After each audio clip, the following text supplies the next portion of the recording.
Comme vous le savez, depuis hier, je fais le tour du département de Saraya. Enfin, je suis dans la région en tout cas de Kédougou. Donc hier, nous étions principalement à Sabadola d'abord. À Sabadola, il fallait d'abord inspecter le village qui est en train d'être reconstruit. Le village donc, de Sabadola et le village de Médina Sabadola. Regarder l'avancement des travaux. Nous espérons aussi que les travaux vont rapidement se terminer. Après, nous avons aussi visité, après Sabadola, nous avons visité la Falémé, autour de la Falémé. Nous sommes allés à Moussala. Ensuite, après, nous sommes allés à Samsamba.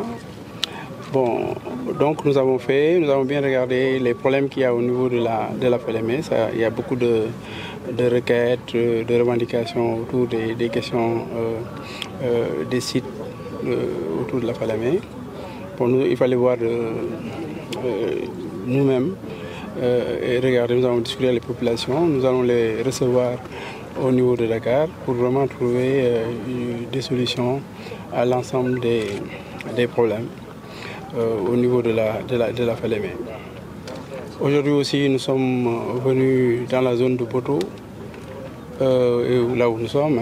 Donc, vous voyez les investissements réalisés par AM Gold. Comme vous le savez aussi, AM Gold a vendu ses parts à Managem, une société marocaine.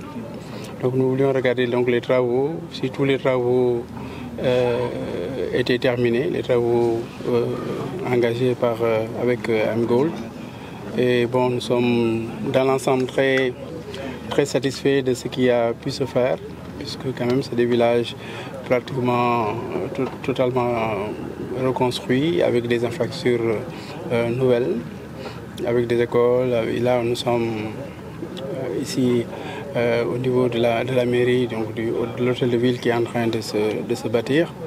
Donc dans l'ensemble, quand même, il y a des progrès importants qui ont été constatés, tant dans la visite d'hier que dans la visite d'aujourd'hui. J'étais bien sûr accompagné par le gouverneur et l'ensemble des préfets et sous-préfets de cette partie de Kédougou.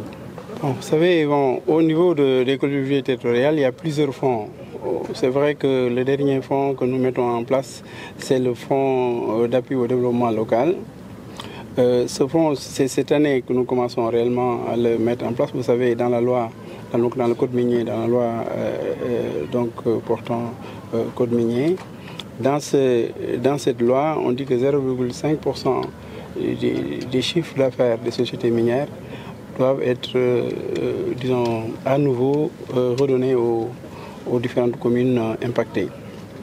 Bon, il y a des difficultés au départ pour la distribution de cette somme, mais je pense que nous sommes en train de trouver les bonnes formules pour, en tout cas, que cette année, et en tout cas à partir de l'année prochaine, que ce problème soit définitivement réglé, que les communes impactées par les réalisations minières soient véritablement aidées par ces sociétés-là.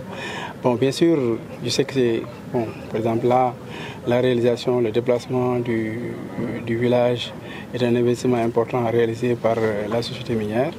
Mais cela étant dit, il faut quand même que nous puissions respecter la loi. Ça, c'est au niveau donc, du fonds d'appui au développement local. Après, avec ça, il y a d'autres ressources qui existent quand même. Il y a d'abord, et principalement peut-être, le fonds d'appui et de péréquation des collectivités territoriales.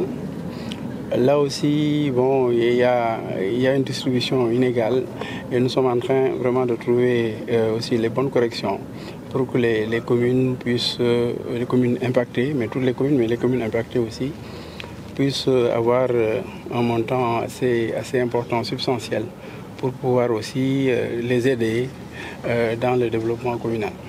Bon, comme vous le savez, la Falémé, disons la gestion de la Falémé relève de l'OMVS, qui est un organisme inter-État avec le Sénégal, la Mauritanie, le Mali et la Guinée. Bon, donc nous sommes en train de travailler en relation avec le ministère de l'hydraulique, chargé de l'hydraulique, le ministère aussi chargé de l'environnement. Ensemble, et avec l'OMVS, nous travaillons pour que une politique commune soit définie.